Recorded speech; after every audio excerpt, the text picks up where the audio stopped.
isn't it a little bit presumptuous for Prabhupada to say this is the way the Bhagavad Gita really is, and all the others are just defective? Every other book in creation has an infinite number of interpretations that are possible, or an infinite number of what he calls purports. At least there are different shades of meaning. So it was as if Prabhupada was claiming that he had translated the Bhagavad Gita in the only way that was possible. No, it's a good question. It would be presumptuous of him to say that if that were not the case. Number one. Number two, if you look at the vast world of literature, all literature, of course, falls into various categories. You know, some of it is fiction, some of it is just for pure imaginative pleasure. But then you look at that which is nonfiction. Not everything is philosophical, some is historical. Very, very little literature claims to be reflecting perfection, even of that literature that is nonfiction and, let's say, philosophical. I don't think a René Descartes or David Hume or any philosopher in writing their literature would attempt to claim that this literature is reflecting quite literally absolute and eternal perfection. So, in that way, whittling down this various sorts of categories of literature, finally you come to scriptural literature. And then finally, very specifically, the Vedic literature, and of the Vedic literature that is Jnana-kanda, that is meant to convey indeed the highest knowledge, the Bhagavad Gita being one of those.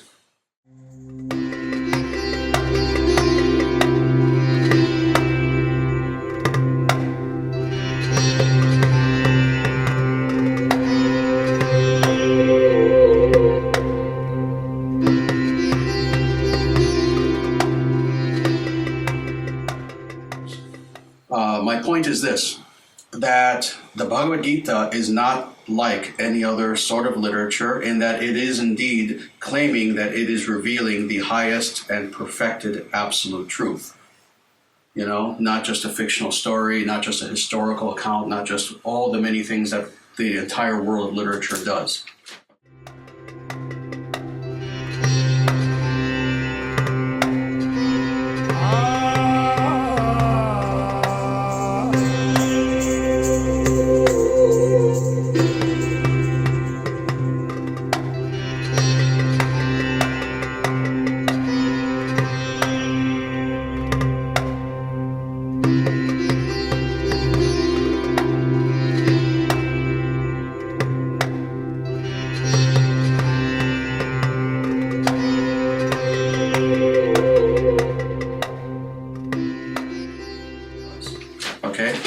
That's one thing that makes it radically different. Now, dealing very specifically with Prabhupada's claim. One thing that is very nice is epistemologically he explains why it is the case that his Bhagavad Gita is quite different from other versions of the Bhagavad Gita. And this is what he explains. And this is a big topic, but I'll try to make it somewhat brief. Again, it all comes down to epistemology. It all comes down to more than epistemology. It comes down to knowledge authority. You know, how can X thing, let's make it as general as possible. How can X thing claim that it has the authority to deliver perfect knowledge? That really is the question. And Prabhupada, being a person within that context of a thing that does that, is claiming that. The reason that he can claim that is for the same reason that any rishi can claim this. Namely, from where is perfect authoritative knowledge derived within the human context, dealing with a human being claiming that they are giving you perfect knowledge? Number one, and again, to state this very simply, you need to look at the qualities of that being.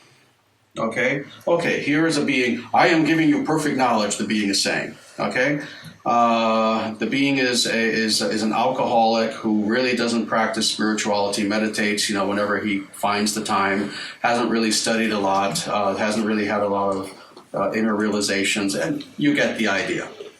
You look at the qualities of the individual. Here's another person who, oh, well, this one looks a lot better. Look at him. He actually is wearing like nice flowing saffron robes, and he's got beads on, and oh, he looks a little bit more authoritative.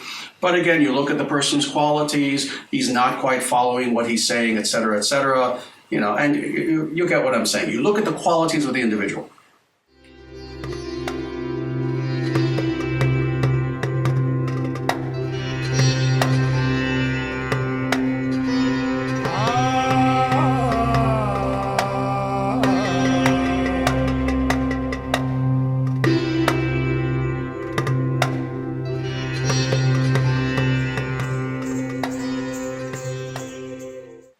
For an individual to be reflecting, again, what are we talking about? Pure absolute truth, not just opinion, not just, my interpretation, but for a person to be quite literally what you've heard me describe in the past, that window to the absolute, that they are serving the function of literally a window, something that you can look through and see what is on the other side.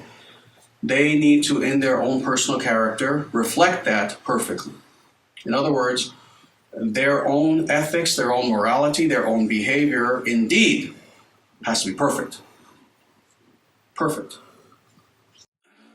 And we cannot shy away from that word.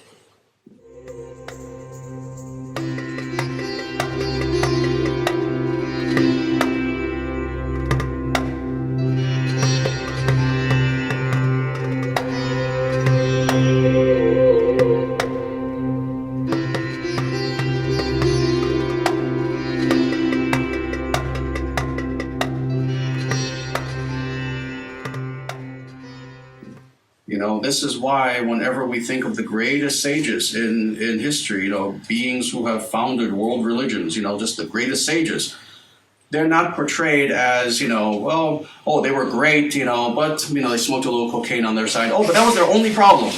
That was their only flaw, but otherwise they were pretty good. No, not pretty good. You must be perfect. Perfect, a perfect being.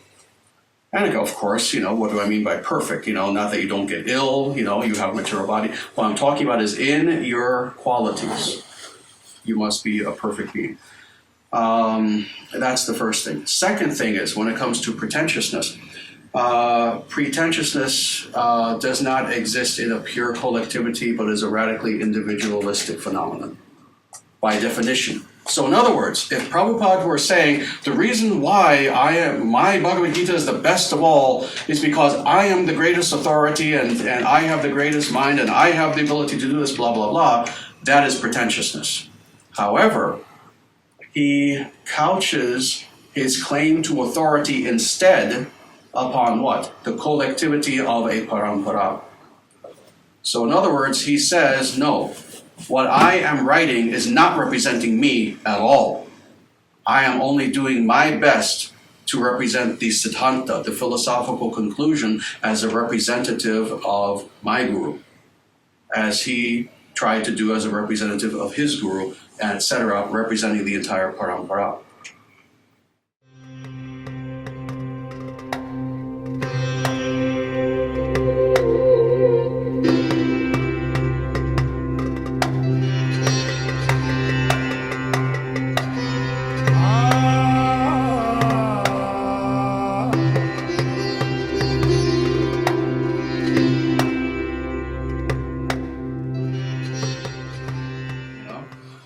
So when Prabhupada says, this is Bhagavad Gita as it is, at no point does he make the claim, and that is the case because I know what I'm saying and you should listen. But no, because I am only doing one thing, trying to represent the philosophical conclusions of my guru, as he was doing for his guru, and etc.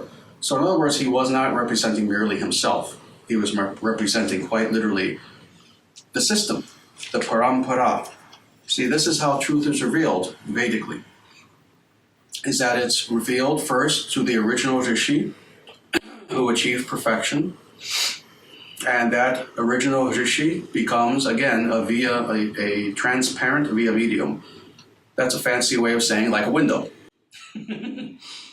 That first Rishi, for example, Narada, I'll just give this example. There are so many hundreds of examples we can give. Devarshi Narada, literally the divine Rishi Narada. He revealed truth, he wrote the Narada Bhakti Sutras, he revealed the Naradiya Purana, he revealed many, many different works as a Rishi, but how? Because he emptied himself of any form of ego, and he became, again, like that window onto the spiritual world, onto spiritual reality. Truth came through him. He then teaches that to his disciples, among who one naturally arises, a self-effulgent, what Prabhupada himself, interestingly, called a self-effulgent Acharya, the phenomenon of the self-effulgent Acharya, that one of the disciples becomes like that guru, and is now the head of that parampara, the head of that sampradaya. And again, like in that same way, that chain is there, parampara, up till now. So Prabhupada was just one link in the chain. That's what he would say. So if anything, interestingly, if you were to ask him about this, he would use different words than I would, but he would describe the same thing, and he would say, not to defend himself, but he would say, well, pretentiousness on the part of any pure guru is an impossibility because they are presenting themselves as a link in the divine chain of parampara, of divine gurus. And this is what's important. As that link in the chain, it is actually their duty to proclaim very boldly, actually, that because of that fact, that existential fact of who they are within that chain, they have to proclaim boldly. And what I am saying is truth. Please listen. Please listen. They actually have to proclaim that boldly. This is why it's very interesting. When you read Prabhupada's words, if you see videos of him speaking, he is quite bold, but without ego. He's being bold on behalf of truth. Never on behalf of himself. He never says, oh, listen to me because I'm great. He says, listen to me because this is truth, because this is what my guru taught me, and because it's based upon the Shastra. You see? So no individual pretentiousness, no. Bold truth, because it is part of something greater. I speak pretty boldly. I do the same thing as Prabhupada. It has nothing to do with me. I am nothing. I am nothing. I will speak boldly for all of my life, maybe in the future even more boldly than I speak now. But why? Because I worship these two men.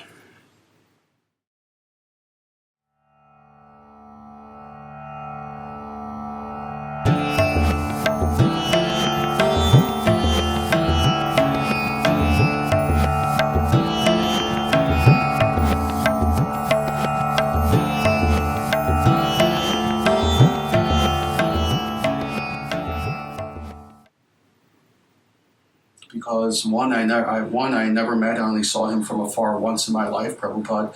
The other, I was at his feet. And because they transmitted truth to me. And because I know I am blessed to be part of a parampara. I am part of something infinitely greater than me. I am part of Dharma. And this Dharma has to be known. And if anything, I want to shout it from the rooftops. And I want to make it clear to people. No, don't bother with Swami so-and-so. No, don't bother with this idea. Don't bother with this New Age leader. You're wasting your time. Dive into the Shastras. Dive into the Shastras. And if you don't know how to do that, I'll help you. Come to me. I'll help you.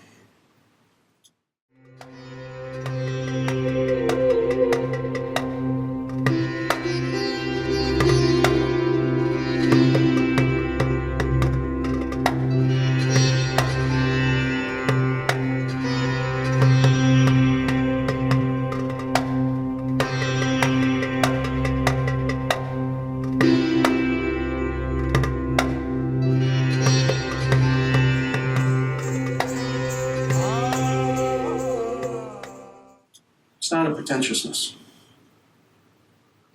It's a knowing that there's so many people desperate for truth, and for every person desperate for truth, there are 10 people ready to cheat them.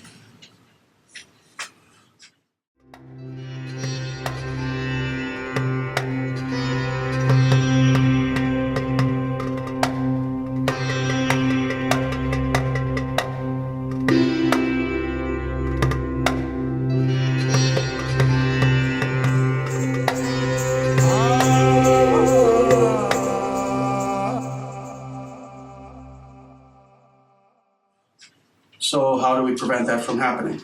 Even at the risk of our seeming pretensions. Oh, who does he think he is? He thinks only he has the truth. Yeah, that's fine. Okay, you think that. That's all right. For those of you who are sincere and do want to know the truth, please come.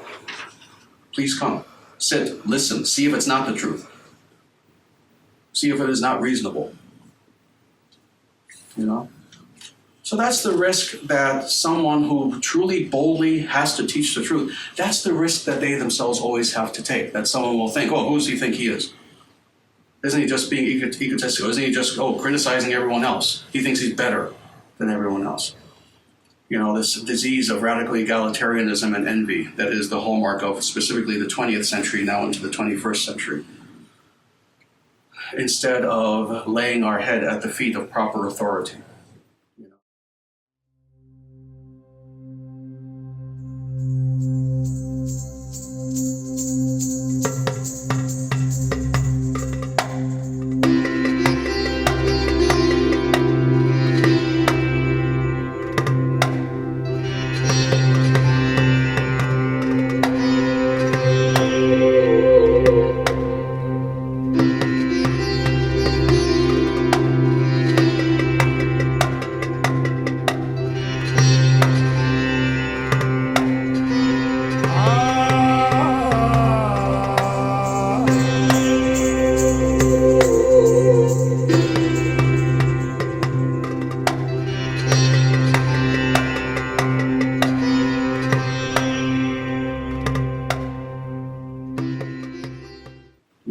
Instead, what are we taught today? Question authority. People used to wear buttons when people still wore buttons. Question authority. Bumper stickers. Yes, you can question authority as long as that authority is fake. But then when that authority is real, that's where you go if you want to know truth.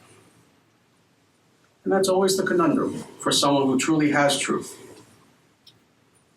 How many truly advanced beings, sagely beings, were persecuted and killed because someone had indeed such an attitude? This is why they crucified Jesus, Who do you think you are? This sort of an attitude. Who do you think you are to teach me truth? That's one attitude that we can take, or we can examine in a non-emotional way. All right, X person claims they know the truth. Do they? Do they?